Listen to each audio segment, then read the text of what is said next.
it's Sarah and welcome to my third video. Today we're in our kitchen and we're gonna be making air fried chicken. This is my world famous recipe. Welcome to Two Bad Cooks.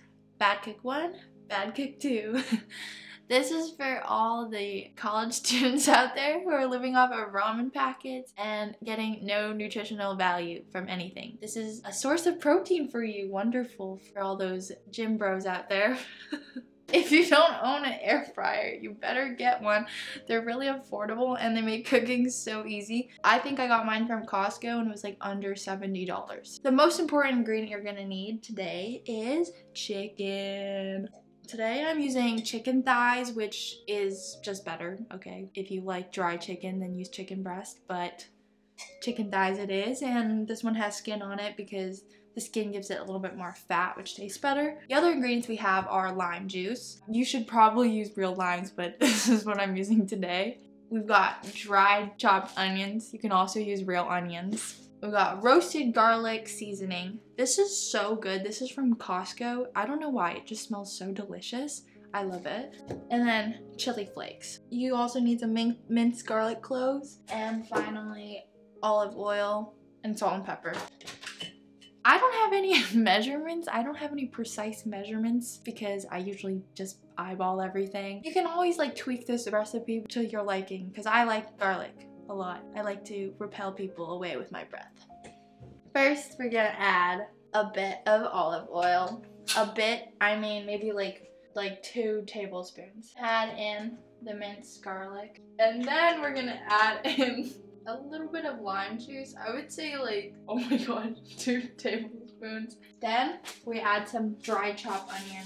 Pour in. And then we've got my favorite ingredient, this roasted garlic peppers. I also like to do this generously. I don't know how many, 4 tablespoons. I would like to coat it because I'm a disappointing Asian and I can't handle spicy food.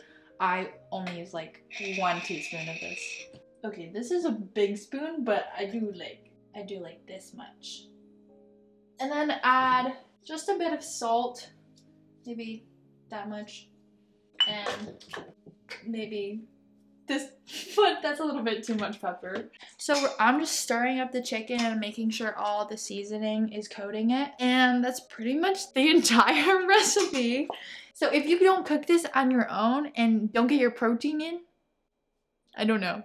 That's sad. This is a tip for you if you have an air fryer and you don't want to always clean out your air fryer, is just to line it with parchment paper. That's what I like to do. So it's been about 12 minutes and the chicken is done on one side, so we just have to flip it over. So that was kind of not so done, so I'm gonna put it back in for another 12 minutes. In 2022, I made this like goal that I was going to learn a bunch of recipes and do a bunch of stuff every week. I made like clam chowder, I made some Asian noodles and mochi, a bunch of random stuff, and it was really fun because I felt like we go to college for like 4 years and we learn the skill that we're gonna probably do until we retire when we're 55, but cooking and eating is something we're gonna do until we, like, for the rest of our lives basically. So I think it's kind of important to like spend some time learning how to cook. I start school in 2 days and I'm kind of nervous. I don't know if anybody else feels this way. When they go back to school, they're like, oh my gosh, I'm scrambling to like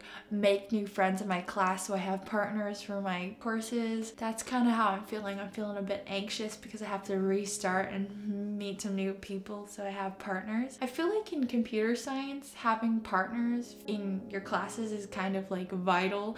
During COVID, I didn't have any partners or any friends in my classes and I like struggled so much with all my like assignments. This is gonna be my strategy for making friends in the new semester, is just to not go to class too early because then there's nobody there and somebody else will have to choose to be friends with you, but also not go too late because then you won't give yourself enough time to introduce yourself to the person. So I'm gonna look for someone who's like sitting beside themselves and possibly a girl because I feel like I would love to have some more girlfriends in comp sci. Be like, hey, I'm Sarah.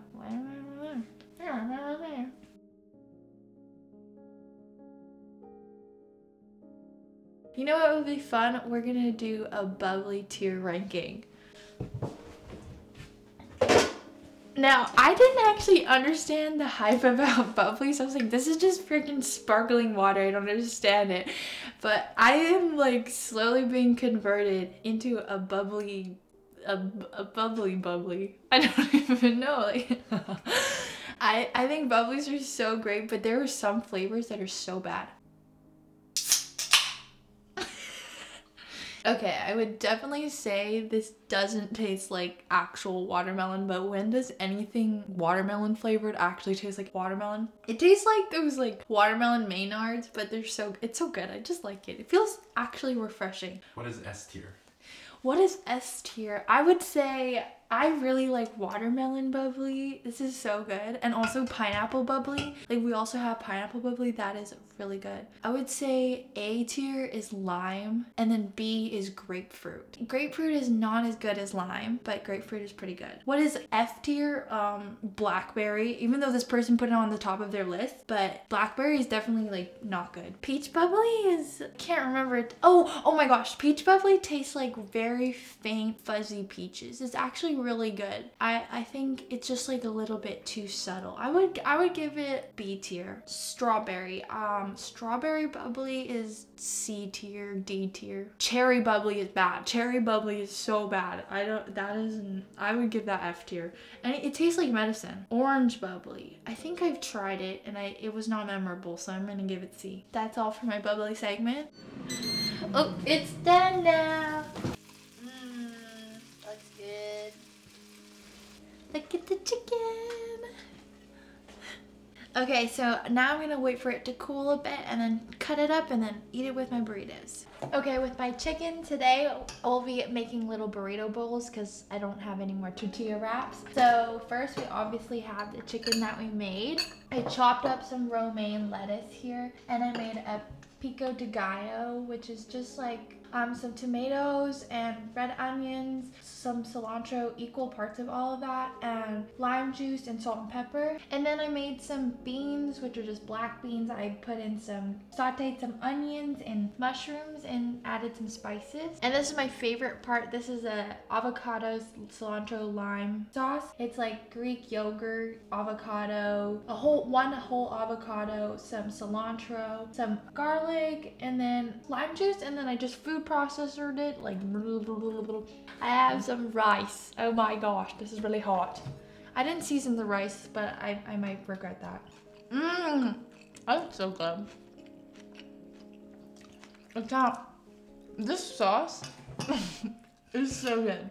I hope you enjoyed this video. I had a lot of fun making it. It was really silly and chaotic. One of my dreams is actually to be a food critic. If I could choose any job in the world, it would to be a food critic. That sounds amazing. Being on like Food Network and just eating food. One of my favorite shows is Somebody Feed Phil on Netflix. And I think it's so funny because every single comment he makes about food is just that, it's really good. And I feel like that would be the feedback that I can provide because I don't know anything about food, but I would just love to just try food and get paid to try new things. That would be so much fun. Anyways, I hope you enjoyed this series, Two Bad Cooks, and I hope you gave the chicken a shot. Let me know what you paired it with and let me know what you thought of it. Like this video and leave a comment and subscribe if you would like to see more videos like this one. Bye. Cheers.